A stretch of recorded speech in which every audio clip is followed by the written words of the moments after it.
Caroline Norton, and you've probably noticed we're not in my apartment today. We had a change of location. I am here outside at Lake Park in Milwaukee to talk to you today about performing outdoors. Now, as you probably already know, the Summit Players perform all of our shows outside in the Wisconsin state parks.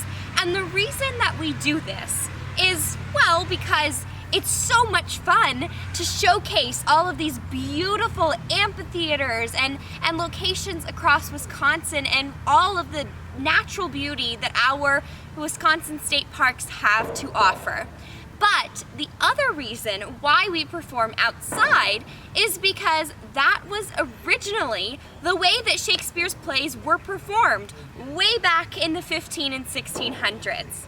Shakespeare worked with a company of actors out of the Globe Theatre in London, England. Now, we've talked about the Globe before, so you're probably pretty well versed in it. But just in case you're not, let me give you a little bit of information about the Globe. You see, the Globe Theatre is called the Globe Theatre because it was a huge, rounded theater space that looked kind of like a globe. Clever, huh? But the thing about the Globe is that it didn't have a roof over your head. I mean, there was a little tiny roof that went around the outside edge, and that's where all of the rich and fancy people would sit. But for the most part, the actors and the audience were all technically outside. Think about it like this. Now, I'm standing over here in front of this beautiful amphitheater, and as you can see, the roof covers pretty much the entire stage over here, this space. The difference between this space and the Globe is that the whole stage wasn't covered. Part of the stage was out in the open with the audience. And just like right here, all of this space where an audience would be sitting has no roof over their head. So what does this mean for performers and for audience members? It means you are completely at the mercy of Mother Nature, because if it rains, you're gonna get wet.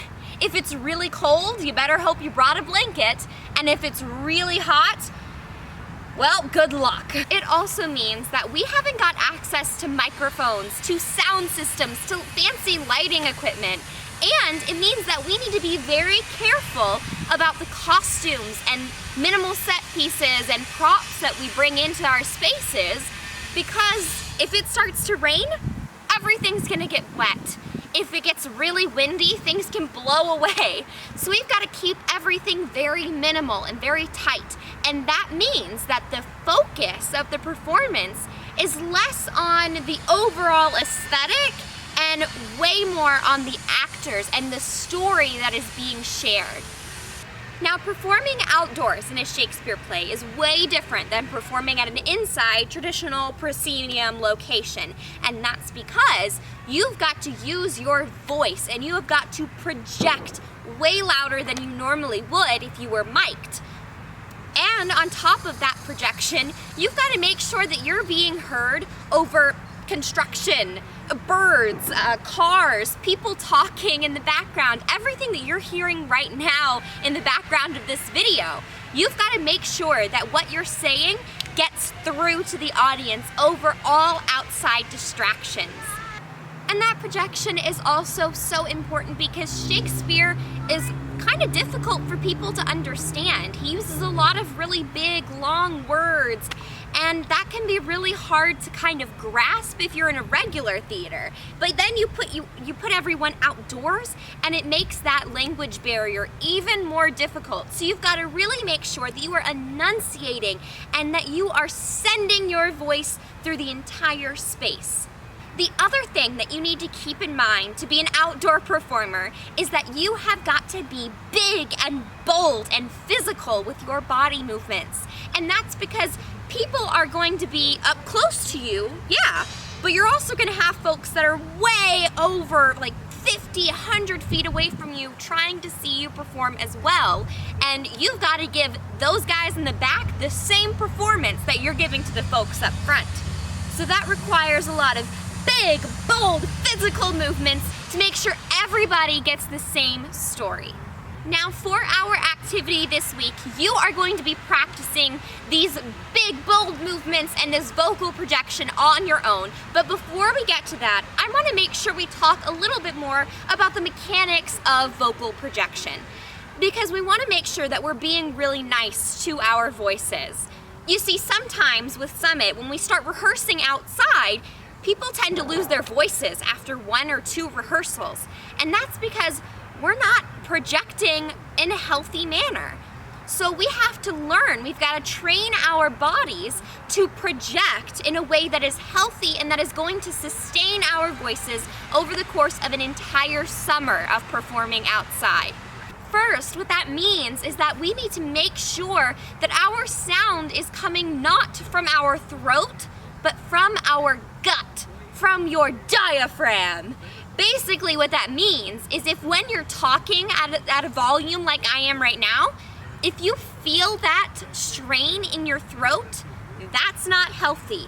Try and take a pause, take some deep breaths through your stomach, not breathing from your chest, and then push that sound out from your diaphragm, like this. Try it. Beautiful. Now that's the feeling that you're going for, but that with actual words instead of just random noises. Another tip that we learned with Summit is that you should sing your vowels. Now that sounds a little silly. What could I possibly mean by sing your vowels? Well, when you have a line of text, like we'll go with a classic from Twelfth Night, if music be the food of love, play on. Well, I can say that like I just did, and the people in the front will absolutely hear me. But in order to reach way at the back of the audience, I've got to put a more oomph into that line. So listen to it first with me saying it just like I normally would. If music be the food of love, play on. Now I'm going to try it by singing my vowels. If music be the food of love, play on. Do you hear the difference? I could actually hear my voice echo just now because that's how far I was projecting. Don't believe me? Well, I'm gonna hop on that stage and you are gonna go way back to the back and you're gonna tell me if you can hear what I'm saying. Let's go. If music be the food of love, play on. Practice that yourselves now. Go outside and try to project your voice by singing your vowels, making sure that that sound is coming from your diaphragm, and give us a nice, if music be the food of love, play on. And then our activity for this week is for you to go outside, either by yourself or with some family or friends.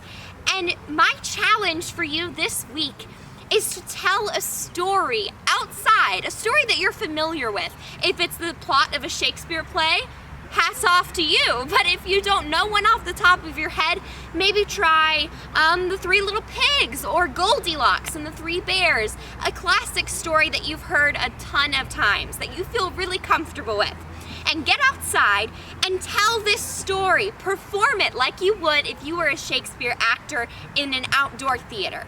Use your voice and use your body to tell the story. And then of course, if you want to film it, you can send it to us at info@summitplayerstheater.com. I cannot wait to see what awesome storytellers all of you are. Now that's all the time we have for this week, but I will see you next time for another Wednesdays with Will. In the meantime, stay safe and be kind.